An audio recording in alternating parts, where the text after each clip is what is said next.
नमस्कार, मैं सोनिया सिंह आपके सामने स्वागत करती हूँ हमारे चैनल पे।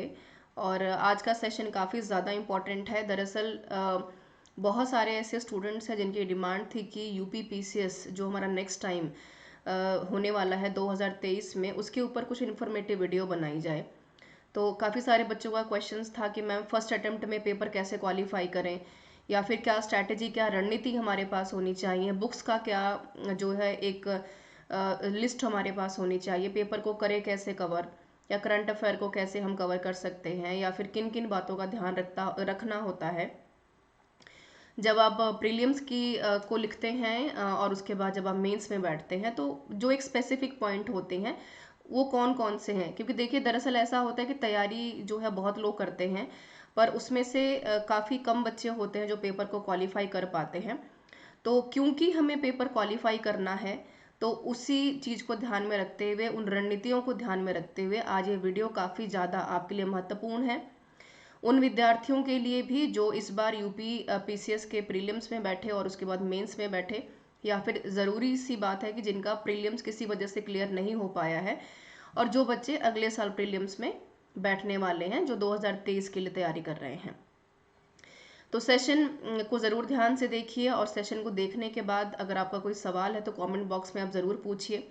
और कोशिश कीजिए कि वीडियो को अंत तक देखें, ताकि कि आपका कोई भी जो डाउट है यूपी पीसीएस के सिलेबस से लेकर उसके तैयारी में कौन कौन सी किताबें आपको पढ़नी है, न्यूज़पेपर कौन सा यूज़ करना है, या यूपी की स्पेसिफिक जो हिस्ट्री आर्ट एंड कल्चर होता है उसको किस तरीके से हम कवर कर सकते हैं, या समराइज वे में सिलेबस कैसे हमें तैयार करना है, सारी बातों का जो निचोड़ है इस वीडियो में आपको देखने को मिलेगा। तो स्टार्ट करते हैं।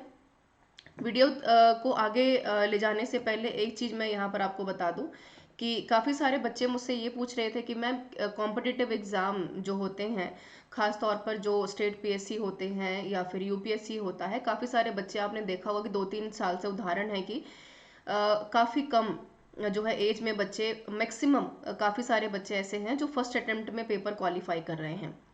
तो उसकी क्या कोई अलग रणनीति होती है?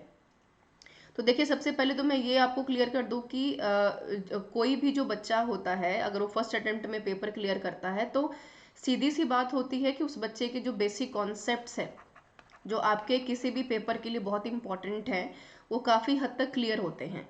ठीक है, जब तक आपका कॉन्सेप्ट किसी चीज़ को लेकर क्लियर नहीं है, तब तक काफ़ी हद तक आपको जो है मुश्किलें फेस करनी पड़ सकती हैं अपने पेपर को क्वालिफाई करने में। और दूसरी बात ये है कि गोल बहुत इंपॉर्टेंट है कि आपका क्लियर हो कि आपको किस डायरेक्शन में जाकर तैयारी करनी है।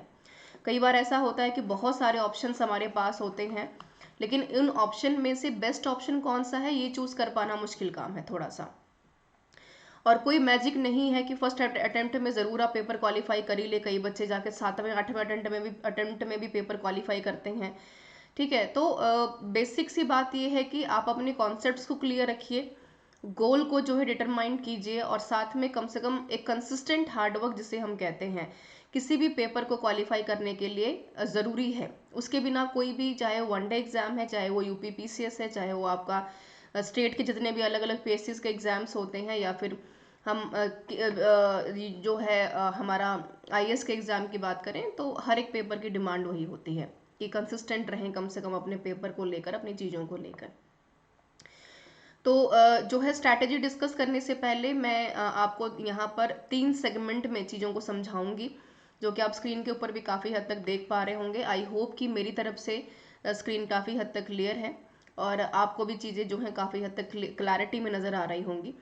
तो देखिए उत्तर प्रदेश जो पब्लिक सर्विस कमीशन है, एक अच्छा पेपर होता है, और जो बच्चे ज़्यादातर यूपीएससी की तैयारी करते हैं, वो ज़्यादातर बच्चे, अगर मैं बिहार की बात करूँ, चाहे मैं राजस्थान की बात करूँ और यूपी की बात करूँ, 3 ऐसे इंपॉर्टेंट पेपर कह सकते हैं जो अच्छे खासे पेपर होते हैं, जिनका लेवल बहुत अच्छा होता है, मिलता जुलता रहता है काफ़ी हद तक यूपीएससी से। इसलिए जितने बच्चे यूपीएससी में बैठते हैं, उतने ही बच्चे आप देखिए कि जो स्टेट पीएससी हमारा उत्तर प्रदेश का है, चाहे राजस्थान का है, बिहार का है, यहाँ पर भी बहुत सारे बच्चे जो हैं पेपर देते हैं।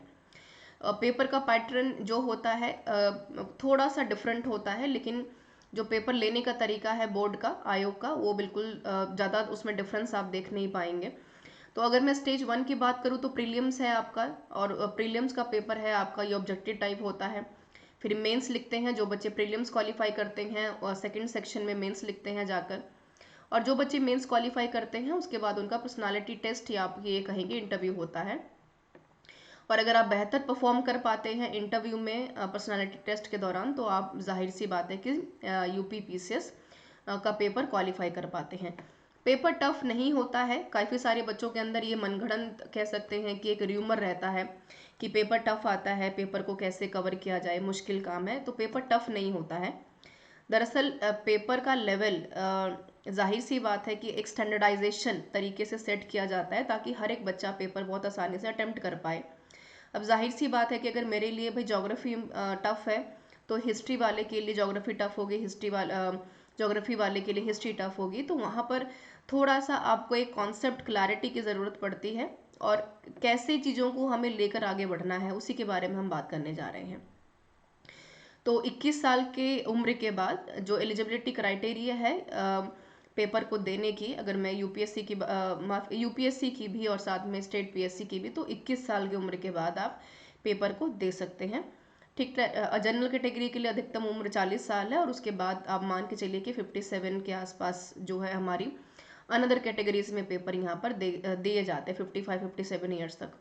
तो अलग अलग आप देख पाएंगे कि लाइफ टाइम एक छूट आपको दी जा रही है कि अगर आप एक कंसिस्टेंट तरीके से, डिटरमाइंड तरीके से मेहनत कर रहे हैं, आगे बढ़ रहे हैं, तो एक आसान जो है कह सकते हैं कि रास्ता है। बस आपकी शर्त इतनी सी होनी चाहिए कि आपको एक जो सिलेबस वाला पार्ट है वो बहुत अच्छे तरीके से आपको पता होना चाहिए। और उसके अलावा अगर मैं बात करूँ तो इंटीग्रेटेड अप्रोच जिसको हम कहते हैं, चीज़ों को जोड़कर पढ़ना या सीखना, वो बहुत इंपॉर्टेंट है। तो सबसे पहले मैं बात करूंगी प्रीलिम्स के बारे में, फिर मैं बात करूंगी मेंस के बारे में, फिर मैं इंटरव्यू के बारे में बात करूंगी, और उसके बाद थोड़ा सा कट ऑफ भी जानेंगे, क्योंकि इंटरेस्टिंग फैक्टर है कि भैया पेपर में बैठने जा रहे हैं तो एक टफेस्ट जो लेवल होता है पेपर का पता होना चाहिए आपको।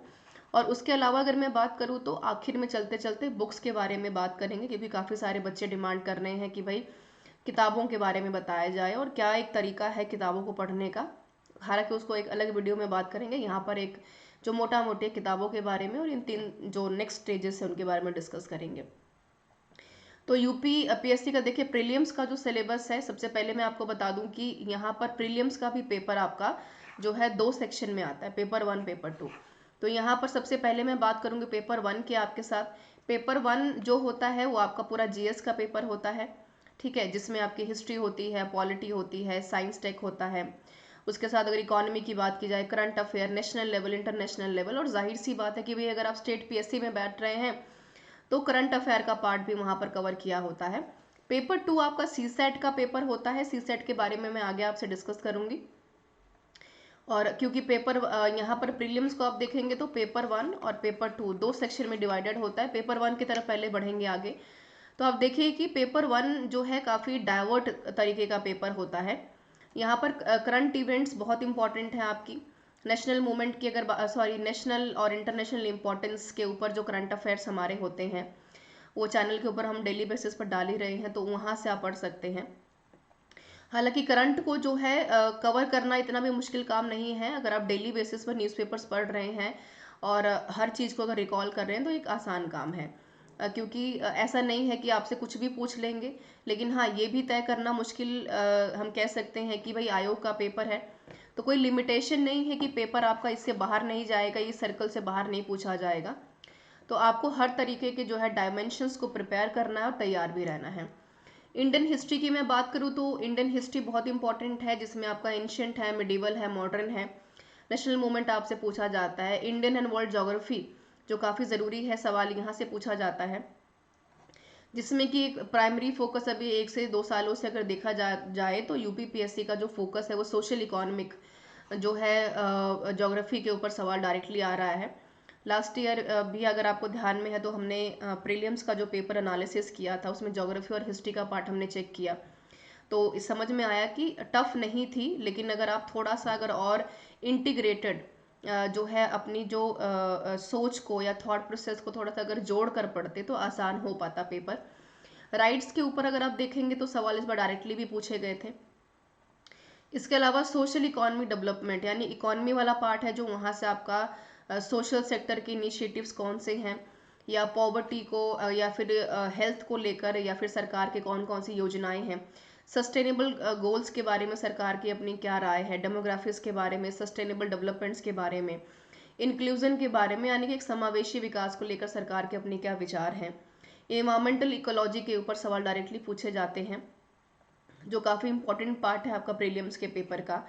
जनरल साइंस भी एक अच्छा इंपॉर्टेंट पार्ट है। और इसके अलावा आप देख पा रहे होंगे कि नीचे मैंने लिखा भी है कि candidates are expected to have a general awareness about about, जो कि मैंने शुरू में भी आपसे बताया कि भाई अगर यूपीपीएससी का पेपर है तो जाहिर सी बात है कि सवाल वहाँ से आपको जोड़कर पूछे जाएंगे। ठीक है, तो सब तो आपको कवर करना ही है कि देश दुनिया में क्या चल रहा है, क्योंकि पेपर आपका स्टेट स्पेसिफिक हो गया है। तो आप इसके बारे में उत्तर प्रदेश की अपनी जो आर्थिक, सामाजिक, और इसके अलावा अगर मैं करंट इवेंट्स में क्या कुछ चल रहा है, इंडियन हिस्ट्री में एंशिएंट, मिडिवल और मॉडर्न की अगर मैं बात करूं, और नेशनल मूवमेंट खास तौर पर, और इसके साथ साथ यहाँ पर किस तरीके से डेवलपमेंट्स हो रही हैं, या सरकार के अपने लोगों को ऊपर उठाने के लिए क्या योजनाएं हैं, बजट की अगर बात की जाए, तो वो सारी चीज़ें आपको बहुत अच्छे से रिकॉल करनी है। आगे बढ़ती हूँ। पेपर 2 को आप देख पा रहे होंगे तो सीसेट का जो स्कोर है, अगर मैं यहाँ पर बात करूँ तो यहाँ पर बहुत इंपॉर्टेंट है आपको 33% स्कोर करना। यानी पेपर 1 तो आपका हो गया जीएस बेस पूरी तरीके से, जिसमें आपका इकोनॉमी है, हिस्ट्री है, पॉलिटी है, ज्योग्राफी है, सोसाइटी है।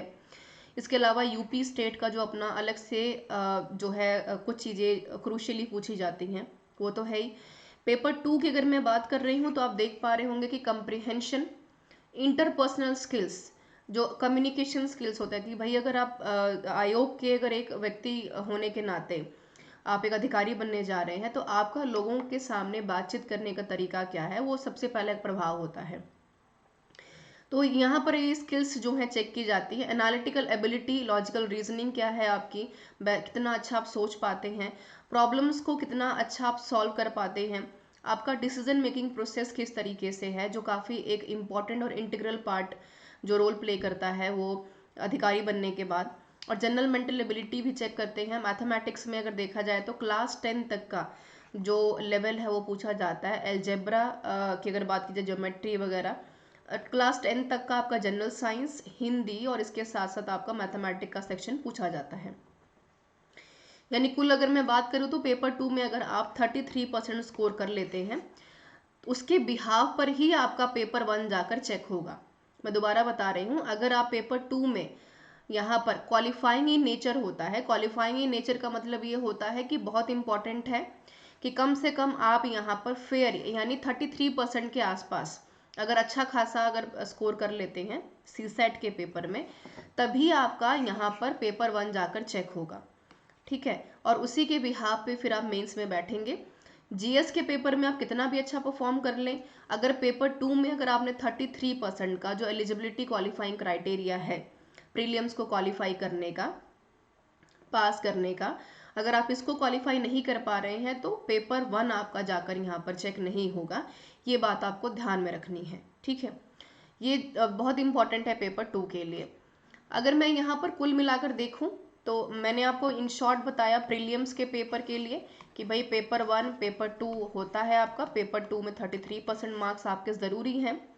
ठीक है, और पेपर 1 जो जीएस का पार्ट है आपका, वहाँ पर काफ़ी सारे बच्चे ये पूछते हैं कि मैम कितने सवाल कहाँ कहाँ से आते हैं। तो देखिए, ऐसा कुछ फिक्स नहीं है, कोई फिक्सेशन नहीं होता है, और ऐसा भी नहीं है कि आयोग हर बार पेपर रिपीट भी करता है। पेपर रिपीट करने में और कॉन्सेप्ट रिपीट करने में डिफरेंस होता है, जो समझना आपको काफ़ी इंपॉर्टेंट है। करंट अफेयर्स से सवाल आपके आते हैं। ये मैंने यहाँ पर एक आइडियोलॉजिकली अगर कहें तो एक मोटा मोटा कह सकते हैं कि एक रिप्रेजेंटेशन बताई है कि भाई यहाँ यहाँ से इतने सवाल आपसे पूछे जा सकते हैं। लेकिन ये हर साल डिपेंड करता है कि पेपर का लेवल क्या है, मॉडरेट है या फिर टफ है या फिर इजी टू मॉडरेट है, इसके ऊपर डिपेंड करता है। तो करंट अफेयर का सेक्शन है आपका। और इसके अलावा अगर इंटरनेशनल करंट अफेयर की बात करें, इंडियन पॉलिटी, यानी पॉलिटी है, करंट अफेयर है, इंडियन इकोनॉमी है, वो उसमें भी करंट अफेयर आपका इंपॉर्टेंट है। साइंस एंड टेक की बात की जाए, साइंस की बात की जाए, इन्वायरमेंट इकोलॉजी की जो हमने बात की यहाँ पर, ज्योग्राफी, अगेन वर्ल्ड ज्योग्राफी भी काफ़ी इंपॉर्टेंट है। और हिस्ट्री में आपका वही इंडियन हिस्ट्री की हमने बात की, इंडियन हिस्ट्री में मॉडर्न वाला जो आपका सेक्शन है, नेशनल मूवमेंट, काफ़ी इंपॉर्टेंट है। और कल्चर जो है, आप आर्ट एंड कल्चर की जो हम बात करते हैं तो 6% के पास वेटेज रहती है। यानी अगर आप देखेंगे तो मैक्सिमम जो वेटेज निकल कर बाहर आ रही है, तो ज्योग्राफी वाले सेक्शन की और हिस्ट्री वाले सेक्शन की अच्छी खासी वेटेज है। और इस बार का भी जो पेपर आपका 2000 इस बार 22 में हुआ है, प्रीलिम्स का जो पेपर, जो एनालिसिस भी किया था हमने अभी कुछ दिन पहले, 12 जून को हमारा पेपर था, वहाँ पर भी हमने यही रियलाइजेशन किया कि अच्छा खासा पेपर रहा और उसमें वेटेज जो रही ज्योग्राफी की और हिस्ट्री की, एक अच्छी वेटेज रही। ज्योग्राफी, हिस्ट्री, पॉलिटी की। करंट वाला पार्ट जो है मैक्सिमम यूपी वाले सेक्शन से ही पूछा गया था, तो ये एक मोटा मोटा एक रफ आइडिया है। लेकिन इसका मतलब ये नहीं है कि आप करंट वाला सेक्शन छोड़ देंगे, इन्वायरमेंट वाले सेक्शन के ऊपर फोकस ज़्यादा करेंगे। आपका इंटरेस्ट फैक्टर हिस्ट्री में है तो इसी के ऊपर फोकस रहेगा, बाकी को फोकस नहीं करेंगे, ऐसा नहीं करना है। अगर आप यहाँ पर फोकस नहीं करेंगे, या मान लेते हैं कि भाई इंटरेस्ट फैक्टर आपका इन्वायरमेंट में है, ज्योग्राफी में नहीं है, तो यहाँ पर काम चल जाएगा। लेकिन अगर आप प्रीलियम्स क्वालिफाई कर लेते हैं और मेंस तक पहुंच जाते हैं तो वहाँ पर काम आपका नहीं चलेगा, क्योंकि जो आपका जीएस का पेपर 1, 2 और 3, 4 है, उसमें कहीं ना कहीं ज्योग्राफी और हिस्ट्री, और आपका अगर देखा जाए तो साइंस एंड टेक भी कहीं ना कहीं इंपॉर्टेंट रोल प्ले कर रहा है रिटर्न वाले सेक्शन में। तो जब तक आपका कॉन्सेप्ट मजबूत नहीं होगा प्रीलियम्स वाले पार्ट पे, तब तक ये काफ़ी हद तक कह पाना मुश्किल है कि आप मेंस वाले में एक अच्छा परफॉर्मेंस कर पाएंगे। ठीक है, इसीलिए बहुत सारे टॉपर्स की डिस्कशन हमने जब सुनी है, देखी है, तो उनका फोकस ये रहता है कि प्रीलियम्स तो हम कर लेंगे, उसमें दिक्कत नहीं है, लेकिन उस प्रीलियम्स को क्वालिफाई करने के साथ साथ उनका जो प्रायोरिटी फोकस होता है वो होता है मेंस वाले सेक्शन पे। ठीक है, कि मेंस का इतना बड़ा पार्ट, 8 के 8 पेपर, जो यूपी की, मैं पीएससी की, स्टेट पीएससी की बात कर रही हूँ, वहां पर अगर आप कर लेते हैं तो प्रीलियम्स वाला जो आपका मसला है वो काफ़ी हद तक इजी हो जाता है, उसमें आप इजीली परफॉर्म कर पाते हैं। हालांकि आस्किंग इन क्वेश्चंस की अगर बात की जाए, सवालों के पूछने का जो नेचर है वो जाहिर सी बात है डिफरेंट है, उसमें कोई शक नहीं है। तो ये तो मैंने की प्रीलियम्स की बात। आगे बढ़ूंगी और बात करूंगी मैं यहाँ से मेंस वाले सेक्शन पे। चलेंगे आगे। प्रीलियम्स क्वालिफाई कर लेते हैं आप तो मेंस में बैठेंगे। जनरल हिंदी, ऐसे, जनरल स्टडीज 1, 2, 3, 4 आप देख पा रहे हैं, और 2 आपके ऑप्शनल पेपर हैं जो आपको अपने अकॉर्डिंग चूज करने हैं। और यहाँ पर काफ़ी सारे बच्चे ये पूछते हैं कि मैम ऑप्शनल कौन सा चूज करें। तो बहुत सारे बच्चों का ये बेसिक फैक्टर होता है कि जो ट्रेंड में चल रहा है उसी को चूज कर लेते हैं, तो वो गलती मत कीजिएगा। ट्रेंड में चलने का मतलब ये नहीं है कि भाई फिलॉसफी बहुत लोग चूज कर रहे हैं और आपने आज तक कभी फिलोसफी पढ़ी नहीं है तो जोश जोश में आकर फिलोसफी पढ़ लें, ऐसा नहीं करना है।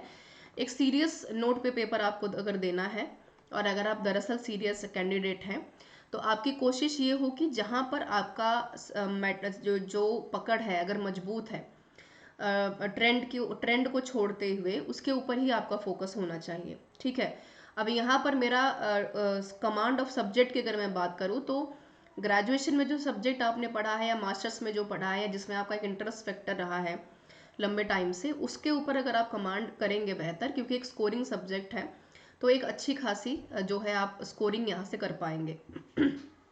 ठीक है, जनरल हिंदी आपका अगेन क्वालिफाइंग इन नेचर होता है, अगर आप इसको क्वालिफाई करेंगे तभी बाकी आपके रेस्ट ऑफ द जो पेपर हैं, 7 के 7 पेपर वो चेक होंगे। वो बिल्कुल वैसे जैसे हमने प्रीलिम्स वाले सेक्शन में डिस्कस किया कि पेपर 2 क्वालिफाई करना इंपॉर्टेंट है। टफ नहीं होती है, 10वीं तक की जो हिंदी है ये आपसे पूछी जाती है, काफ़ी इजी होती है, इतना सब लोग कर लेते हैं। अगर आप जो हैं भारत में काफ़ी लंबे समय से अगर हिंदी से अगर आपका लगाव है, ऐसे का एक सेक्शन आता है, कहीं ना कहीं एथिक्स से जुड़ा हुआ ऐसे होता है, या फिर करंट इवेंट से जोड़कर सवाल आपसे पूछे जाते हैं। जनरल स्टडीज़ 1 में देखें तो हिस्ट्री है आपका, और इसके अलावा ज्योग्राफी की बात की जाए, थोड़ा बहुत सोसाइटी से सवाल पूछा जाता है, आगे मैं डिटेल में डिस्कस करूंगी आपके साथ। और 7वां और 8वां जो सेक्शन है आपका, वो आपका ऑप्शनल होता है, दोनों आपको अपने जो है अपने मनपसंद तरीके से चुनना होता है। तो इसलिए मैंने कहा कि कमांड जो जिसके ऊपर आपकी बेहतर है उसी को चूज कीजिए। बाइफर्केशन देख लेते हैं यहाँ पर, जो आपका पेपर का है जो मैंने डिस्कस किया। जनरल हिंदी आपका 150 मार्क्स का है, जहाँ पर 125 शब्दों में, मिनिमम की मैं बात कर रही हूँ, मैक्सिमम आप 200 शब्दों तक जा सकते हैं। हालांकि काफ़ी सारे क्वेश्चंस लिखने होते हैं, इसलिए बच्चे कोशिश करते हैं कि मॉडरेट वे में जो है आंसर लिखा जाए। ऐसा ना हो कि आपने पहले में 10 पन्ने भर दिए, अगले में भरते भरते आप 5 भी नहीं भर पा रहे हैं, तो पन्ने नहीं भरने हैं। फोकस आपका जो है क्वांटिटी के बजाय क्वालिटी के ऊपर हो, यानी गुणात्मक जो लेखन हम जिसके कहते हैं उसके ऊपर फोकस होना बहुत इंपॉर्टेंट है। ऐसे मैंने वही कहा कि करंट वाला पार्ट जब आप प्रिपेयर कर रहे हैं तो थोड़ा सा अपने जो थॉट प्रोसेस है, सोचने का तरीका है, उसको थोड़ा सा जोड़ना सीखिए, जिसको अगर मैं कहूँ तो सोसाइटी, इकोनॉमी, पॉलिटी, ज्योग्राफी कैसे जोड़ी जाती हैं चीज़ें, हालांकि जब लेक्चर हम लेंगे तो बताएंगे भी आपको। जनरल स्टडी आपका 200 नंबर का होता है। अगेन मैं बता दूं ये क्वालिफाइंग इन नेचर है, ठीक है। 10वीं तक की हिंदी यहाँ पर आती है, क्लास 10 तक की, ठीक है। और पेपर 2 भी आपका 200 नंबर का है और पेपर 3 200 नंबर का है। बाकी जो पेपर हैं आपके 200 नंबर के हैं। तो कुल मालकर अगर आप देखें तो 2 4 6 8 10 12 और यहाँ पर 3 15, यानी मेंस का जो पेपर है आपका वो कुल मिलाकर 1500 मार्क्स का पेपर आपका यहाँ पर हो रहा है, ठीक है। तो आपकी जो लड़ाई है मेंस में वो 1500 नंबरों की है। 1500 नंबरों में कितना अच्छा आप स्कोर कर पाते हैं ये तय करता है कि कितनी अच्छी सब्जेक्ट कमांड है आपकी ऑप्शनल में, और उसके साथ साथ कितना जो है लेखन में कितनी आपकी जो क्वालिटी है, कितना अच्छा आप लिख पाते हैं। ये हैं आपके सारे मेंस के जो आप देख पा रहे हैं ऑप्शनल सब्जेक्ट्स, ठीक है। अब यहाँ पर जो भी सब्जेक्ट आपको लगता है कि आपकी कमांड अच्छी है वहाँ पर आप जा सकते हैं, ये बिल्कुल आपके ऊपर निर्भर करता है। तो मैं दोबारा बता रही हूँ कि किसी की बातों में आकर ये सब्जेक्ट ना ले कि भाई पिछली बार उस टॉपर ने सब्जेक्ट लिया था तो उसका जो है मेंस अच्छा निकल गया, ऐसा नहीं है। वैसे देखा जाए तो ज़्यादातर बच्चों का फोकस यहाँ पर सोशियोलॉजी, ज्योग्राफी की अगर बात की जाती है, जो आर्ट्स बैकग्राउंड के बच्चे होते हैं वो बेसिकली इसको प्रेफर करते हैं और हिंदी लिटरेचर की तरफ एक झुकाव रहता है स्टूडेंट्स का। बाकी आपके ऊपर डिपेंड करता है कि आप कहाँ जाना चाहते हैं, ठीक है। और ये पूरी तरीके से एक लिस्ट आप यहाँ पर देख पाएंगे। पब्लिक एडमिनिस्ट्रेशन है, सोशियोलॉजी, एंथ्रोपोलॉजी, इलेक्ट्रॉनिक जो है इंजीनियरिंग की बात की जाए, एनिमल हस्बेंड्री है, बॉटनी है, फिलॉसफी है, मैनेजमेंट है, सोशियोलॉजी है, पॉलिटी है, बहुत सारे सब्जेक्ट्स यहाँ पर, यानी कि काफ़ी इजी कर दिया है, ठीक है, आयोग ने। थोड़ा सा एक डिटेल डिस्कशन कर लेते हैं, जो मैं थोड़ा सा आपको बताते चलूँ, क्योंकि GS1, GS2, GS3, GS4 आपके चारों जो GS के पेपर हैं मेंस वाले में, क्या एक फॉर्मेट रहता है पूछने का। आप जब इसको देखेंगे सिलेबस को, तो सिलेबस को मैं अगर ये एक लाइन में कहूँ तो बहुत बड़ा सिलेबस है जब, लेकिन जब आप उसको लिखेंगे अपनी पेन कॉपी के ऊपर तो उसको समराइज करना बड़ा इंपॉर्टेंट है, ठीक है। अगर आप देखेंगे तो GS1 2 3 4 और आपका ऑप्शनल का भी जो पेपर आपने चूज किया होगा वो आपको एक जैसे ही लगेंगे कि भाई GS1 में भी हिस्ट्री पूछी है, फिर GS2 में जाते हैं तो उसमें भी इकॉनमी है, 1 में भी इकॉनमी पूछ रखी है, सोशियोलॉजी तो हमारा 3rd में भी है, गवर्नेंस तो हमारा 2nd वाले में भी है। तो वहाँ पर बच्चे काफ़ी कंफ्यूज हो जाते हैं कि इसमें भी पॉलिटी पढ़ रहे हैं, उसमें भी गवर्नेंस पढ़ रहे हैं, तो अलग क्या पढ़ें, ठीक है। तो ये बहुत इंपॉर्टेंट है कि सिलेबस जो है आपका काफ़ी ब्रॉड है। अब उस ब्रॉड सिलेबस को कितना आसानी से आप कंसेप्चुलाइज कर सकते हैं, समराइज कर सकते हैं, समेट सकते हैं, ये आपके ऊपर डिपेंड करता है, ठीक है।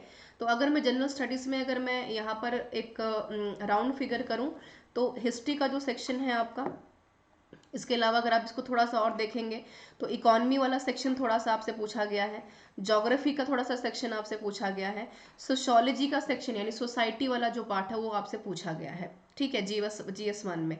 और साथ में यहाँ पर आर्ट एंड कल्चर भी थोड़ा सा आपसे पूछा गया है हिस्ट्री से जोड़कर। तो आप देखेंगे यहाँ पर हिस्ट्री जो है इंडियन कल्चर की है, तो यहाँ पर हिस्ट्री का आपको एंशियंट मिडिवल मॉडर्न, हिस्ट्री का एंशियंट मिडिवल मॉडर्न पूरा आपको पढ़ना है। इसके अलावा आपको यहाँ पर सोसाइटी के बारे में आप देखेंगे, फ्रीडम स्ट्रगल के ऊपर जो है एक अच्छा खासा फोकस रहता है, प्लासी से लेकर पार्टीशन तक का यहाँ पर एक ओवरऑल अगर देखा जाए तो मॉडर्न टाइम से लेकर कुल मिलाकर एक अच्छा खासा सेक्शन आपसे पूछा गया मॉडर्न हिस्ट्री से। वर्ल्ड हिस्ट्री भी काफ़ी इंपॉर्टेंट है। अगर मैं यहाँ पर बात करती हूँ 1789 का फ्रेंच रेवोल्यूशन है, 18th सेंचुरी के टाइम पीरियड की अगर बात की जाती है, 20th सेंचुरी में वर्ल्ड वॉर्स 1914 और उसके बाद 35 वाला अगर देखा जाए, नाजिज्म, फाजिज्म, सोशलिज्म क्या है, या फिर ट्रेड फैक्टर्स कौन कौन से हैं, मर्केंटलिज्म कैसे यहाँ पर आता है, ठीक है, इंपीरियलिज्म का डेफिनेशन क्या है। तो आप देखेंगे कि वर्ल्ड हिस्ट्री और इंडियन हिस्ट्री को जब कभी भी आप स्टडी कर रहे हैं तो दोनों को एक इंटीग्रेटेड अप्रोच से जोड़ कर पढ़ना बहुत इंपॉर्टेंट है, वरना आंसर राइटिंग नहीं कर पाएंगे आप, ठीक है। और क्यों ऐसा मैं कह रही हूँ, क्योंकि जब आप यहाँ पर 1757 की बात कर रहे हैं तो आपको ये पता होना चाहिए कि भाई 18th सेंचुरी में यूरोपियन हिस्ट्री में क्या चल रहा था, ठीक है, क्या कारण था कि भाई प्लासी और बक्सर इतना ज़्यादा पीक पर रहा और हम बुरी तरीके से हारे, और 18th सेंचुरी में यूरोपियन कंट्रीज़ में क्यों इतनी इतनी ज़्यादा तरीके से ब्रिटेन जैसे जो शहर है या फिर कंट्रीज़ हैं वहाँ पर क्यों इतनी तेजी से जो है इंडस्ट्रियलाइजेशन बढ़ता नजर आ रहा था, क्यों यहाँ पर अमेरिकन रेवोल्यूशन के बाद लोगों ने जो है फ्रेंच रेवोल्यूशन में एक अच्छा खासा रोल प्ले किया नेशनलिज्म का, या फिर वर्ल्ड वॉर से वर्ल्ड वॉर 2 तक का जो सफ़र रहा, या फिर यहाँ पर अगर मैं नेपोलियन की बात करूँ, या फिर यहाँ पर अगर हिटलर की बात की जाती है, या यहाँ पर यूएसएसआर की बात की जाती है, तो एक इम्पैक्ट जो है आपको पता होना इम्पॉर्टेंट है। ठीक है। इसके अलावा सेलियंट फीचर्स की बात करें तो इंडियन सोसाइटी और कल्चर के बारे में आपको पता होना बहुत इंपॉर्टेंट है। ठीक है। रोल ऑफ वुमेन अगर बात करें तो आयोग का एक फेवरेट क्वेश्चन है, हर साल पेपर यहाँ से आता है। आपने यूपी पीसीएस का पेपर अगर मेंस इस बार का जो मेंस का पेपर है जो चल रहा है अभी, वो आपने देखा होगा, या आपने अगर यूपीएससी का भी मेंस का पेपर देखा होगा, तो वो भी पेपर काफ़ी आपके लिए काफ़ी इंटरेस्टिंग फैक्टर के तौर पर विमेन से, सोसाइटी से, या फिर हिस्ट्री में भी विमेन का क्या रोल रहा है, घुमा करके सवाल यहाँ से पूछा गया है। ठीक है। पॉवर्टी में डेवलपमेंट इश्यूज हमारे कौन कौन से हैं, रेमेडीज हम क्या क्या वहाँ पर कर सकते हैं। इसके अलावा जो काफ़ी इकोनॉमिक टर्म है, प्राइवेटाइजेशन, ग्लोबलाइजेशन काफ़ी इंपॉर्टेंट है, या वर्ल्ड फैक्टर जो है आपका वर्ल्ड ट्रेड कैसे इसको इम्पैक्ट कर रहा है। सोशल एम्पावरमेंट की अगर मैं बात करूं, कम्युनलिज्म, अगेन रीजनलिज्म, सेकुलरिज्म की बात की जाती है, जो मैंने कहा कि कुछ थोड़ा सा सेक्शन यहाँ पर ज्योग्राफी से उठाकर पूछा गया है, तो अर्थक्वेक के बारे में बात की गई है। ठीक है। ह्यूमन जो है माइग्रेशन क्यों हो रहा है, रिफ्यूजीज की जो प्रॉब्लम्स हैं अपनी, अगर आपको ध्यान में है तो बांग्लादेश काफ़ी अभी लास्ट टू लास्ट जब बंगाल में चुनाव चल रहे थे तो एक अच्छा खासा चर्चा का विषय रहा है, रोहिंग्यास की अगर बात की जा रही है तो। ठीक है। टाइप्स ऑफ पैटर्न्स की अगर बात करें, अर्बनाइजेशन कैसे काम करता है, आर्किटेक्चर, फोक डांस क्या है, लिटरेचर, रीजनलिज्म, लैंग्वेजेस। और बहुत इंपॉर्टेंट है कि जैसा कि मैं हर बार आपको बताती चल रही हूँ कि भाई सब पढ़ना इंपॉर्टेंट है, लेकिन अगर आप स्टेट पीएससी में अपियर हो रहे हैं तो स्टेट के बारे में पढ़कर नहीं जाएंगे तो काफ़ी हद तक आपको मुश्किलों का सामना करना पड़ सकता है। तो सब पढ़ना है आपको, ऐसा नहीं है कि यूपी का सिर्फ आपने हिस्ट्री, कल्चर, आर्ट पढ़ लिया बाकी सब छोड़ दिया। ठीक है। पढ़ना सब है, लेकिन एक प्राइमरी फोकस भी आपका साथ में यूपी का जो अपना हिस्ट्री है, या बिहार में अगर आप अपियर हो रहे हैं, राजस्थान में अपियर हो रहे हैं, ठीक है, तो वहाँ पे थोड़ा सा, एक पंजाब में, हरियाणा में, तो थोड़ा सा फोकस आपका होना चाहिए। चलते हैं अब जीएस 2 की तरफ। तो यहाँ पर आप देख रहे होंगे कि पॉलिटी और आपका जो गवर्नेंस का सेक्शन है, ठीक है, पॉलिटी और गवर्नेंस का जो सेक्शन है उसको काफ़ी एक अलग जो है एक वेटेज दी गई है। ठीक है। अब जाहिर सी बात है कि आप अधिकारी बनने जा रहे हैं तो पॉलिटी के बारे में कि कैसे सिस्टम काम करता है, सिस्टम में क्या रोल है, उसके बारे में पता होना आपको इम्पोर्टेंट है। तो बेसिक प्रोविजंस कौन से हैं हमारे कॉन्स्टिट्यूशन में। एक चीज़ जो मैं यहाँ पर आपको क्लियर करना चाहती हूँ, जब कभी भी आप जीएस का पेपर पढ़ रहे हैं तो इतना, जैसे मान लो मैंने आपको रिकमेंड कर दिया लक्ष्मीकांत की किताब आपको पढ़नी है, तो ऐसा नहीं होना चाहिए कि आपका फोकस सिर्फ लक्ष्मीकांत के ऊपर है, आगे पीछे आप कुछ और देख नहीं रहे हैं, ये नहीं करना है आपको। ठीक है। आपको सारे के सारे फीचर्स के बारे में एक अच्छी खासी जो है जानकारी होनी चाहिए। और चैलेंजेस की अगर बात करते हैं, लोकल लेवल्स कैसे काम करते हैं, जुडिशरी कैसे काम करती है, ठीक है, पार्लियामेंट्री हाउस में राज्यसभा, लोकसभा का अपना क्या रोल है, या राइट्स कौन कौन से राइट्स हमारे चर्चा में रहे। ठीक है। रिजर्वेशन के बारे में आपने देखा होगा कि अभी 2-3 महीने पहले एक काफ़ी अच्छी खासी चर्चा रही डब्ल्यूएस की कैटेगरीज के ऊपर लेकर। तो ये सारी चीज़ें आपको पता होनी इंपॉर्टेंट है। जुडिशरी में मिनिस्ट्रीज का, डिपार्टमेंट्स का, गवर्नेंस का प्रेशर क्या है, या फिर कैसे जो हमारे प्राइवेट सेक्टर्स है, पब्लिक इंटरेस्ट लिटिगेशन कैसे काम करते हैं, कॉमन लोगों का उसमें क्या रोल है, या रिप्रेजेंटेशन ऑफ पीपल्स एक्ट क्या है हमारा, कॉन्स्टिट्यूशनल जो पोस्ट कैसी है, रिस्पॉन्सिबिलिटीज हमारी कौन कौन सी है, पावर्स क्या है, थिंक टैंक, नीति आयोग कैसे काम करता है, पॉलिसीज कैसे फ्रेम की जाती हैं, डिज़ाइन की जाती है, डिसीजन मेकिंग कैसे लिया जाता है। और इसके साथ साथ जब आप पॉलिटी की बात कर रहे हैं, गुड गवर्नेंस की बात कर रहे हैं, तो भाई आईसीटी का उसमें क्या रोल है, ये कैसे संभव है कि आप मैक्सिमाइज तरीके से लोगों को जोड़ पाएं। ये बहुत अच्छा एग्जाम्पल अगर मैं आधार का दूं आपको, या फिर आपने देखा होगा कि डिजी लॉकर बन गए हैं तो बहुत सारी चीज़ें आप रखना आजकल आसान हो गया, ट्रांसपेरेंसी बढ़ गई है। ठीक है। तो महत्व क्या है कि हमें लोगों को जोड़ना है। एनजीओज का अपना क्या रोल है, स्टेक होल्डर्स कैसे काम करते हैं, या फिर परफॉर्मेंसेस कैसे, यहाँ पर वेलफेयर स्कीम्स कैसे बनाई जाती हैं, ठीक है, कॉन्स्टिट्यूशनल बॉडीज कैसे काम करती हैं, और जो लोग कट चुके हैं हिंदुस्तान के सरहदों से, या फिर कह सकते हैं कि ट्राइबल एरियाज के बारे में बात करें, हेल्थ के बारे में बात करें, ह्यूमन रिसोर्सेज के बारे में बात करें, तो कैसे उनको जोड़ा जा सकता है, उन इश्यूज को कैसे अराइज किया जा सकता है, या डेवलपमेंट मैनेजमेंट को कैसे मैनेज कर सकते हैं, रिलेट कैसे कर सकते हैं हेल्थ के साथ, एजुकेशन के साथ, रिसोर्सेज हमारे पास क्या है, पॉवर्टी बढ़ रही है तो क्या क्या कारण है, कम कैसे की जा सकती है, ठीक है, रोटी कपड़ा मकान जैसी जो बेसिक चीजें कैसे हम पहुंचा सकते हैं, एनजीओज का अपना क्या रोल है। तो इन सब के बारे में आपको एक बेसिक अंडरस्टैंडिंग होनी चाहिए, ठीक है। जीएस का मतलब, ये जनरल स्टडीज का मतलब ही है कि भाई आपको एक बेसिक अंडरस्टैंडिंग होनी चाहिए कि नॉन गवर्नमेंटल जो ऑर्गेनाइजेशंस हैं, या फिर यहाँ पर जो सेल्फ हेल्पिंग ग्रुप्स हैं, या फिर गवर्नमेंट का जो कॉन्स्टिट्यूशनल अमेंडमेंट्स हैं या एक्ट्स हैं, किस तरीके से आपस में इंटीग्रेटेड तरीके से मिलकर काम कर रही हैं, ठीक है। इंपॉर्टेंट एस्पेक्ट्स कौन से हैं गवर्नेंस के, जो हमने कहा कि पॉलिटिक गवर्नेंस वाला सेक्शन इंपॉर्टेंट है। ट्रांसपेरेंसी अकाउंटेबिलिटी को तय करना बहुत इंपॉर्टेंट है, जो मैंने अभी आपको बताया कि डिजिटलाइजेशन की तरफ हम बढ़ रहे हैं। और क्योंकि आप यहाँ पर एक सिविल सर्वेंट बनने जा रहे हैं, तो एक सिविल सर्वेंट बनने के नाते भी आपका एक इम्पॉर्टेंट रोल यहाँ पर बनता है कि आपको कम से कम हर एक चीज़ के बारे में एक बेसिक जो है अंडरस्टैंडिंग यहाँ पर होनी ही चाहिए, क्योंकि ये काफ़ी हद तक इम्पॉर्टेंट है कि आपको सब पता है। लेकिन अगर बेसिक अंडरस्टैंडिंग अगर आपके पास नहीं पहुंच पा रही है तो काफ़ी हद तक समस्या आपको यहाँ पर हो सकती है, ठीक है। जुडिशियल का सिस्टम क्या है, current affairs and events, regional state कौन कौन से हैं, नेशनल एंड इंटरनेशनल इंपॉर्टेंस यहाँ पर किस तरीके से काम करते हैं, स्पेसिफिक नॉलेज कौन कौन सी है हमारे पास, ठीक है। और उसी दूसरी तरफ अगर मैं यहाँ पर जनरल स्टडीज़ की बात करती हूँ, तो एक इम्पॉर्टेंट रोल यहाँ पर प्ले करता है आपकी इकॉनमी वाला सेक्शन, ठीक है। और इकॉनमी को भी कहीं ना कहीं लैंड रिफॉर्म के साथ जोड़कर देखना बहुत इंपॉर्टेंट है। यहाँ पर प्राइम मिनिस्टर का क्या रोल है, सरकार कैसे रोल अपना प्ले कर रही है, सस्टेनेबल डेवलपमेंट की गोल की अगर मैं बात करती हूँ तो माफ़ कीजिएगा, मेरा लैपटॉप जरा सा डिस्चार्ज हो गया है, तो उसको थोड़ा सा मैं एक बार चार्ज में लगा लूँ ताकि आपको जो है वीडियो देखते हुए कोई समस्या जो है यहाँ पर ना हो कम से कम, ठीक है। तो यही चर्चा का मेन विषय है हमारा कि सस्टेनेबल डेवलपमेंट, देखिए गोल का मतलब बेसिकली ये होता है कि आप किस तरीके से देश का जो एक सतत विकास है, ठीक है, देश का जो एक सतत विकास है उसमें आपका क्या क्या भागीदारी है। 17 गोल्स के ऊपर हमारा फोकस रहेगा। लास्ट टाइम भी जब मैंने डिस्कस किया था आप लोगों के साथ, तो 17 गोल्स के बारे में मैंने डिस्कस किया, ठीक है। तो उन गोल्स में हमारा अपना क्या रोल है, वो कैसे जो है जो गोल है वो किस तरीके से अपना रोल प्ले कर रहे हैं।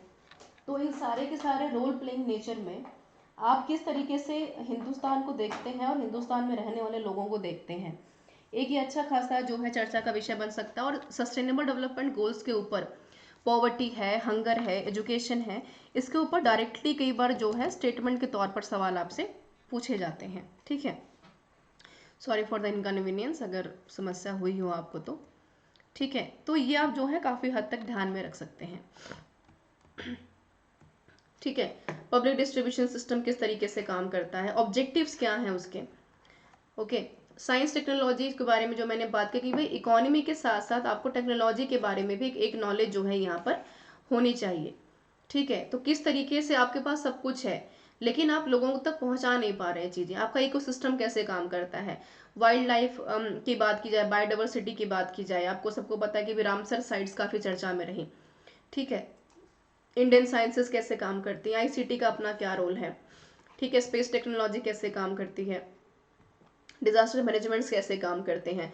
और अभी कोविड हो जाने के बाद हिंदुस्तान में आईसीटी की जो नीड है वो बढ़ती चली जा रही है। और ICT is not only about to connect the people, ICT is all about to connecting the whole world, कि आप एक कमरे में बैठ के पूरे हिंदुस्तान को देख रहे हैं या पूरे वर्ल्ड को देख रहे हैं, ठीक है। चैलेंजेस क्या है इंटरनेशनल सिक्योरिटी की अगर बात की जाती है, बेसिक्स ऑफ साइबर सिक्योरिटी क्या है, चैलेंजेस हमारे सामने क्या है, ठीक है। टेररिज्म की बात करें, करप्शन की बात करें, ठीक है। और इसके अलावा स्पेसिफिक नॉलेज अगेन वो बहुत इंपॉर्टेंट है कि भाई उत्तर प्रदेश के बारे में उसका ओवरव्यू क्या है, इकोनॉमी को लेकर, फिजिक्स जो फिजिकल रिसोर्सेज है उसके बारे में लेकर, वेलफेयर स्कीम क्या चलाई जा रही है। और बहुत इंपॉर्टेंट है कि महिलाओं का जो मुद्दा है या फिर ह्यूमन रिसोर्सेज की बात करें, स्किल डेवलपमेंट की बात करें, इन सारे पॉइंट्स को लेकर आगे बढ़ना बहुत इंपॉर्टेंट है। लॉ एंड ऑर्डर कैसे काम करता है, सिविल डिफेंस कैसे काम करता है स्टेट में, ठीक है। आगे बढ़ेंगे, जो जनरल स्टडीज का आपका 4 पेपर है, सोशियोलॉजी को अगर मैं कहूँ कहीं ना कहीं, तो यहाँ पर कहीं ना कहीं आपको एक इमोशनल इंटेलिजेंस चेक करने की बात कही गई है, एथिक्स क्या है आपके, मॉरल वैल्यूज कैसे हैं, कि अगर आप एक सिविल सर्वेंट हैं, ठीक है, तो किस तरीके का आपका डिसीजन मेकिंग होना चाहिए, वहाँ पर एक मॉरल फोकस होना बहुत इंपॉर्टेंट है, ठीक है। ह्यूमन वैल्यूज कैसे काम करते हैं, तो सोशियोलॉजी वाला जो सेक्शन है हमारा सोसाइटी वाला, उसके ऊपर एक प्राइमरी फोकस है। हमारे डिटर्मिनेंट्स कौन कौन है, कॉन्सिक्वेंसेस क्या है, रिफॉर्म्स कौन कौन से हुए हमारे सोसाइटी में, एजुकेशन में, चाहे हमारा सोसाइटी है, इकोनॉमी है, पॉलिटी है, वहाँ पर क्या क्या रोल प्ले आप कर सकते हैं, मॉरल और पॉलिटिकल एटीट्यूड्स हमारे कौन है, नॉन पार्ट जो आपके पार्टनरशिप्स हैं, ऑब्जेक्टिव्स हैं कौन कौन से, डेडिकेशन लेवल आपका क्या है, इमोशनल इंटेलिजेंस कैसा है कि भाई आप एक सिविल सर्वेंट है, ऐसा नहीं हो कि भाई थोड़ा सा दबाव आपके ऊपर पड़ता है और इमोशनली आप वीक हो, कॉन्सेप्ट्स क्या है, डायमेंशंस क्या है, यूटिलिटी क्या है, उपयोगिता क्या है उसकी, ठीक है, कंट्रीब्यूशन आपका, मॉरल थिंकिंग फिलोसफीज क्या है, पब्लिक सिविल सर्विसेज में वैल्यूज कौन कौन सी हैं, कंसर्न्स क्या है, डिलेमास कौन से हैं हमारे, रूल्स एंड लॉज कैसे हैं, मॉरल वैल्यूज कैसे काम करती हैं, ठीक है। और यहाँ पर गवर्नेंस का जो अपना रोल है, आपका सरकार के प्रति और सरकार का आपके प्रति, और आप दोनों का लोगों के प्रति क्या रोल है, ये बहुत इंपॉर्टेंट है। राइट इन्फॉर्मेशन की बात की जाए, आरटीआई की, सिटीजन चार्टर एक्ट की बात करें, क्वालिटी ऑफ सर्विस डिलीवरी की बात करें, जहां पर हम ये कह रहे हैं कि भाई सबको अधिकार है अपने जो है अधिकारों को प्राप्त करने का, रहने खाने जीने का, रोटी कपड़ा मकान का, तो उसमें ट्रांसपेरेंसी को आप कैसे इंश्योर कर रहे हैं, पक्का कर रहे हैं, ठीक है। तो ये सारी चीज़ें बहुत इंपॉर्टेंट है जो कि मैंने आपको बताई। अगर मैं क्विक रिव्यू दूं आपको जनरल 4 ये सारे पेपर्स के बारे में, इसके अलावा अगर मैं फिर चलती हूँ मेंस की तरफ की, अगर आप अच्छा खासा अगर स्कोर कर लेते हैं, उसके बाद एक इंटरव्यू टेस्ट है आपका, पर्सनालिटी टेस्ट के नाम से इसको हम जानते हैं। अब यहाँ पर बच्चे बड़ा कंफ्यूज होते हैं कि भाई जो पढ़ा है कि आप दोबारा पढ़ के जाना पड़ेगा, ऐसा नहीं है। जितना आपने पढ़ा है इतना पढ़ लेने के बाद, प्रीलिम्स मेंस क्वालिफाई कर लेने के बाद, इतनी नॉलेज आपकी वैसे भी इन्हांस हो जाती है कि बड़े आसानी से आप आयोग के सवालों का जवाब जो है दे सकते हैं।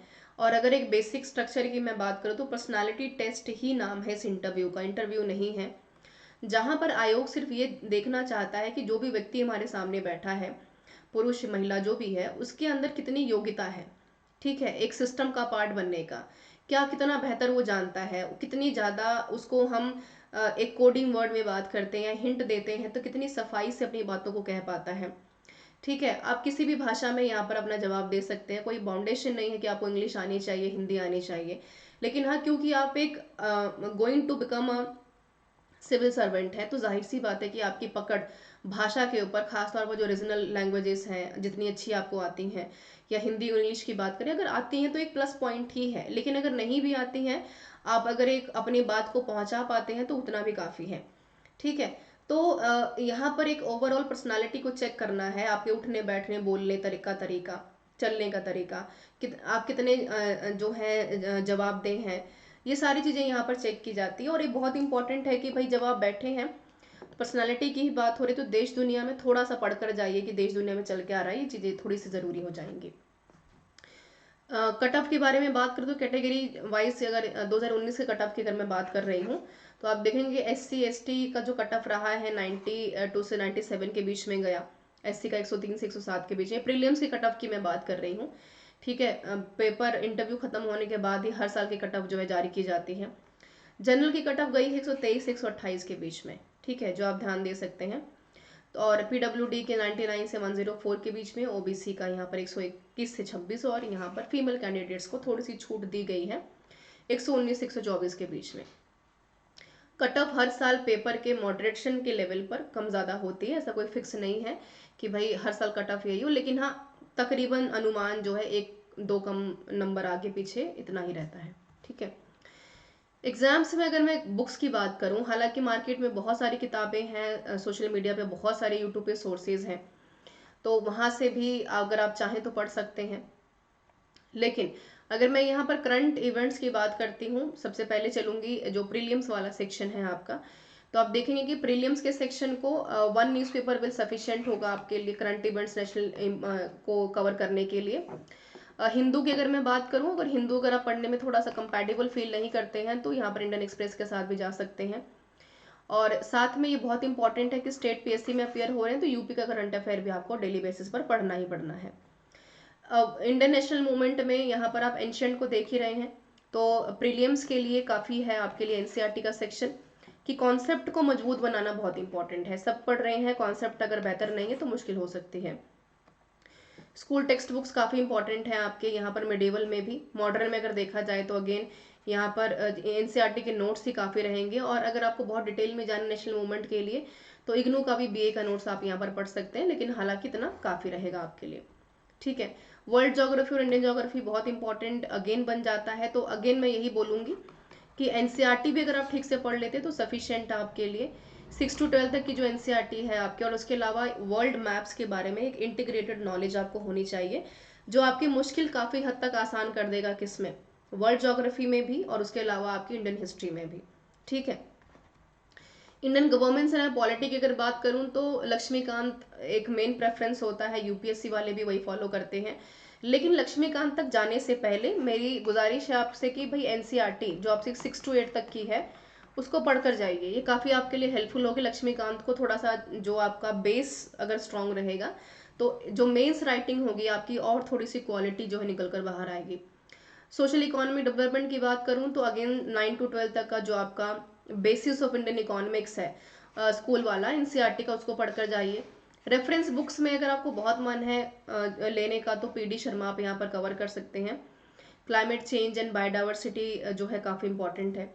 जनरल साइंस की तरफ आप जा सकते हैं। स्कूल टेक्स्ट बुक्स की अगर मैं बात करूँ तो 6 to 12 तक की आपकी स्कूल टेक्स्ट बुक्स यहाँ पर अवेलेबल हैं जनरल साइंस के तौर पर, तो ये भी आप यहाँ पर देख सकते हैं। तो देखा जाए तो एनसीईआरटी सफिशिएंट है। अगर आप रेफरेंस बुक में नहीं जाते और एनसीईआरटी का भी अगर बेस स्ट्रांग है आपका, तो प्रीलिम्स निकालने में यूपी का प्रीलिम्स निकालने में दिक्कत आपको नहीं आएगी। यहाँ पर अगर मैं पेपर 2 की बात करती हूँ, जो सी सेट का आपका स्कोरिंग पार्ट है, जहाँ पर आपके लिए ज़रूरी है कि 33% लाना ही पड़ेगा आपको। तो वैसे तो एक बेसिक अंडरस्टैंडिंग होती है, अगर आप प्रैक्टिस भी करते हैं प्रीवियस ईयर पेपर्स का तो भी बड़े आसानी से आपका हो जाएगा। लेकिन अगर आपको भाई बुक लेनी ही है तो एनालिटिकल रीजनिंग के लिए आप एम के पांडे जी का, R S Agarwal quantitative aptitude के लिए यहाँ से जा सकते हैं। रीडिंग कंप्रीहेंशन बेसिक सी बात है कि आपको प्रैक्टिस के द्वारा ही जो है क्लैरिटी आएगी। अच्छे नंबर होते हैं, अगर आप कंप्रीहेंशन भी अच्छा अटेम्प्ट कर लेते हैं तो चांसेस बढ़ जाते हैं सी सेट निकालने के। मेंस की तरफ चलूँ, जो आपका जीएस का सेक्शन है, तो यहाँ पर देखेंगे आपके मेजर टॉपिक्स जो हैं आपके। सबसे पहले तो आपको सिलेबस हाथ में होना चाहिए, कुछ हो ना हो सिलेबस हाथ में होना चाहिए, और आपकी जो रफ नोटबुक है उसके ऊपर सिलेबस को समराइज करना बहुत इंपॉर्टेंट है। तो हिस्ट्री के लिए geography, polity, economics and current affairs अगर मैं यहाँ पर बात करूँ तो आप सबसे पहले एनसीईआरटी को ही बेस बनाएंगे। इसके अलावा हिस्ट्री के लिए विपिन चंद्रा के साथ जा सकते हैं। स्पेक्ट्रम की बुक बहुत बच्चे फॉलो करते हैं, लेकिन स्पेक्ट्रम भी अच्छी किताब है, और अगर विपिन चंद्रा भी किताब बहुत अच्छी है, इसको भी आप पढ़ सकते हैं, जो एक स्टैंडर्ड किताब है। पॉलिटी अगेन लक्ष्मीकांत की, ज्योग्राफी जेसी लियोन की एक अच्छी किताब है, यहाँ पर आप जा सकते हैं। इकोनॉमी के लिए स्कूलिंग का जो टेक्स्ट बुक है रमेश सिंह वाली, और रमेश सिंह की, और इसके साथ साथ जो टेक्स्ट बुक है आपकी एनसीईआरटी की वो, और साथ में इकोनॉमी से मैक्सिमम जो पार्ट आता है आपका करंट अफेयर के सेक्शन से आता है, तो वो आपको कवर करना होगा। Apart from the reading sources, अगर आपको और भी ज़्यादा पढ़ने का मन है तो इकोनॉमिक सर्वे एक मैगजीन आप ले लीजिए, जो बहुत इंपॉर्टेंट है। ठीक है, एनसीईआरटी के बुक्स आप यहाँ पर डाउनलोड कर सकते हैं, जो आपकी गूगल पे आप जाएंगे तो फ्री ऑफ कॉस्ट पे, अगर आप यूज टू हैं ई बुक्स पढ़ने में तो बड़ी आसानी से आप वहाँ से ई बुक्स भी यहाँ से जो है डाउनलोड कर सकते हैं। यूपी का पढ़ रहे हैं तो भाई बहुत इंपॉर्टेंट है कि थोड़ा सा आपको चेक करना बहुत इंपॉर्टेंट है कि भाई यूपी का अपना हिस्ट्री, आर्ट एंड कल्चर क्या है। हालांकि अगर आप लूसेंट भी पढ़ लेंगे तो इतने से भी आपका काम हो जाएगा, 2-3 बार अगर लूसेंट आप रिवाइज कर लेते हैं। करंट अफेयर्स के लिए पीआईबी वाली जो आपकी समरी आती है, जिस्ट ऑफ योजना भी आ सकते हैं, राज्यसभा टीवी भी एक अच्छा आपके लिए ऑप्शन है। ये सारे ऑप्शन जो मैंने करंट अफेयर में काउंट करवाए हैं, ये है इंग्लिश मीडियम वाले के बच्चों के लिए। आप स्पेसिफिकली यूपी से हैं या फिर अगर आपको हिंदी में ही कंटेंट पढ़ना है तो परीक्षा वाणी जो आती है, ठीक है, परीक्षा वाणी जो आती है ये सफिशिएंट रहेगी आपके लिए प्रिपेयर करने के लिए। परीक्षा वाणी भी आपकी हिस्ट्री और ज्योग्राफी वाले सेक्शन के लिए इतना भी अगर आप पढ़ लेते, घटना चक्र जो आपकी आती है तो वहाँ से आप, एक रामबाण उपाय है अच्छे खासे नंबर यहाँ से लेने का। अब रामबाण उपाय की बात की है तो प्रीवियस ईयर पेपर को कैसे छोड़ सकते हैं। मैंने हमेशा हर लेक्चर में ये बोला है कि कोई भी पेपर आप पढ़ रहे हैं, चाहे वो वनडे है, चाहे वो आपका यूपीएससी है, ठीक है, चाहे वो आपका स्टेट पीएससी है, कोई भी पेपर आप पढ़ कर जा रहे हैं, तैयारी करके जा रहे हैं, ये बहुत ज़्यादा इम्पॉर्टेंट है कि प्रीवियस ईयर पेपर को तवज्जो देना बहुत ज़रूरी है। अब बच्चे ये कहते हैं कि मैम प्रीवियस ईयर पेपर में से कौन सा क्वेश्चंस आते हैं, तो मैं फिर से यही कह दूँ आपको कि क्वेश्चंस कभी रिपीट नहीं होते हैं, लेकिन जो कॉन्सेप्ट्स हैं उसके वो हमेशा रिपीट होते हैं। अब भाई हिंदुस्तान 1947 में ही आज़ाद होगा ना, ऐसा थोड़ी ना कि 10 साल बाद पेपर में आप बैठेंगे तो 1948 हो जाएगा, नहीं ना। ठीक है, तो ये बहुत इंपॉर्टेंट है कि अगर आप प्रीलियम्स में बैठ रहे हैं, ठीक है, प्रीलियम्स में आप बैठ रहे हैं तो कम से कम 5 साल के पेपर आपको अच्छे से रिवाइज किए होने चाहिए। आपको ये पता होना चाहिए कि सवाल कहाँ कहाँ से आए हैं। और प्रीवियस ईयर पेपर सिर्फ ये हेल्प नहीं करते हैं कि सवाल कहाँ से आए हैं, प्रीवियस ईयर पेपर काफ़ी हद तक आपकी ये मदद करते हैं ये जानने में कि सवालों का जो पूछने का तरीका क्या है। अगर आपको यही पता चल जाए कि सवाल पूछे कैसे जाते हैं तो आपकी जो एक मुश्किल है वो काफ़ी हद तक आसान हो जाएगी। मेंस में जा रहे हैं तो आंसर राइटिंग कर रहे हैं तो साथ में 5 साल के भी अगर आप पुराने पेपर या 3 साल के भी पुराने पेपर अगर आप कर लेते हैं तो मेंस राइटिंग में सवालों के पूछने का जो एक आइडल तरीका होता है वो काफ़ी हद तक आपको क्लियर हो जाएगा। ठीक है, अब यहाँ पर how to prepare for time for success की अगर बात करें कॉम्पिटेटिव एग्जाम्स की, तो कोई रामबाण देखे उपाय नहीं है कि रातों रात आपको चमत्कार होगा अचानक से और आपको लगेगा कि पेपर आपको क्वालिफाई कर लेना है। ये बहुत इंपॉर्टेंट है कि यहाँ पर 360 डेज का आपको एक प्लान जो है यहाँ पर बनाकर चलना पड़ेगा, 365 डेज का। और वहाँ पर आपको डे 1 से प्रिपरेशन जो है स्टार्ट करनी पड़ेगी। कोई चमत्कार नहीं होगा कि आप 6 दिन पढ़े 6-6 घंटे और बाकी दिन नहीं पढ़ रहे हैं, ऐसा नहीं होगा। टाइम फॉर सक्सेस अभी तभी आपके लिए बन सकता है, कोई भी कॉम्पिटिटिव एग्जाम के लिए प्रिपरेशन आप तभी ढंग से कर सकते हैं अगर आप एक डिजायरेबल कैंडिडेट हैं पेपर को क्वालिफाई करने के लिए।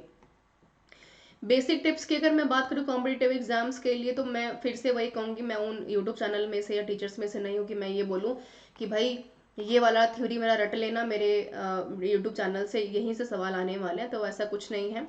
एक ब्रॉड पेपर है, एक अच्छा पेपर है, सवालों का स्टैंडर्ड काफ़ी अच्छा है, पूछने का सवाल अच्छे बनाए जाते हैं, तो आपको मेहनत भी अच्छी करनी पड़ेगी।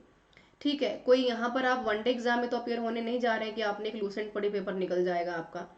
एक नॉलेजेबल, जितने ज़्यादा आप नॉलेज को गेन करेंगे उतनी ज़्यादा वो आपके पर्सनालिटी को इम्प्रूव भी करेगा। तो पहली बात ये है कि कोई टिप्स जैसा नहीं होता, एक ही टिप्स है, उसका है हार्डवर्क, और दूसरा मैं कहूँगी आपकी कंसिस्टेंसी। ठीक है, यानी कि एक लगातार किसी काम में लगे रहना कि भाई ये होना ही होना है। और तीसरा अगर मैं कह सकती हूँ तो पॉजिटिव होप। ठीक है, क्योंकि हर दूसरे दिन लगता है कि भाई पेपर पता नहीं होगा कि नहीं होगा, क्यों हम यहाँ पर अपना टाइम वेस्ट कर रहे हैं, नहीं हुआ तो क्या होगा। तो वैसे में जब आपको ऐसा लगे तो ये बहुत इंपॉर्टेंट है चेक करना खुद को कि आप एक डिजायरेबल कैंडिडेट हो और जितनी जोश से आपने इस तैयारी को शुरू किया था उसी जोश के साथ इस तैयारी को ख़त्म भी करना है। तो बहुत बेसिक सी बात है, चाहे वो यूपीएससी का पेपर है, चाहे वो यूपीपीएससी का पेपर है, राजस्थान का, हरियाणा, बिहार का है, कोई भी पेपर है, या मान लो 10th के बोर्ड का भी पेपर है, तो बहुत इंपॉर्टेंट है। 10 बेसिक रूल हैं, अगर इन रूल में से अगर आप 5 रूल्स को भी एक्सेप्ट कर लेते हैं तो आपकी जर्नी ईजी हो जाएगी। काफ़ी हद तक इम्पॉर्टेंट है कि डिज़ायर होना सबसे पहली बात, तो क्या कि आप दरअसल क्या चाहते हैं पेपर को क्वालिफाई करना। पॉजिटिव अप्रोच होना बहुत इंपॉर्टेंट है कि ये नहीं कि तैयारी शुरू कर दी पर हर 2 घंटे बाद लगता है कि नहीं होगा, ये नहीं करना है। एक अच्छे इंस्पायर होना आपके लिए बहुत इंपॉर्टेंट है, जहाँ पर मोटिवेशन और आपका इंस्पिरेशन किस तरीके से आपके लिए इंटरनली काम करता है वो बहुत ज़्यादा आवश्यक है। बाहर का एक व्यक्ति या आपके साथ सगी संबंधी आपको 1-2 बार मोटिवेट कर सकते हैं, लेकिन अगर आप अंदर से प्रिपेयर नहीं है, मोटिवेटेड नहीं है, तो कोई फ़ायदा नहीं है। प्रोएक्टिव होना, प्रायोरिटीज़ को सेट करना, स्ट्रेंथ करना या फिर आपके वीकनेसेस क्या हैं, आपके स्ट्रेंथ्स कौन से हैं, उनको देखना काफ़ी हद तक इम्पॉर्टेंट है। वीकनेसेस के ऊपर काम कीजिए, स्ट्रेंथ को और अच्छा बनाइए। सेल्फ बिलीफ को चेक करना काफ़ी इम्पॉर्टेंट है और गिव अप नहीं करना है। ऐसा नहीं है कि सबका एक बार में हो जाता है, लेकिन अगर आप कोशिश करते रहते हैं तो ऐसा भी नहीं है कि पेपर में सफलता आपको नहीं मिलेगी। एक लंबा टाइम आपको दिया जा रहा है और हम बैठे हैं आपके लिए। और सेल्फ अवेयरनेस होना बहुत इंपॉर्टेंट है आपके लिए। ठीक है, कि आप कितने ज़्यादा सेल्फ अवेयरनेस है अपने सब्जेक्ट को लेकर, अपने काम को लेकर, कितना अच्छा सेल्फ स्टडी आप कर सकते हैं। क्योंकि देखिए कोई भी कोचिंग सेंटर या कोई भी जो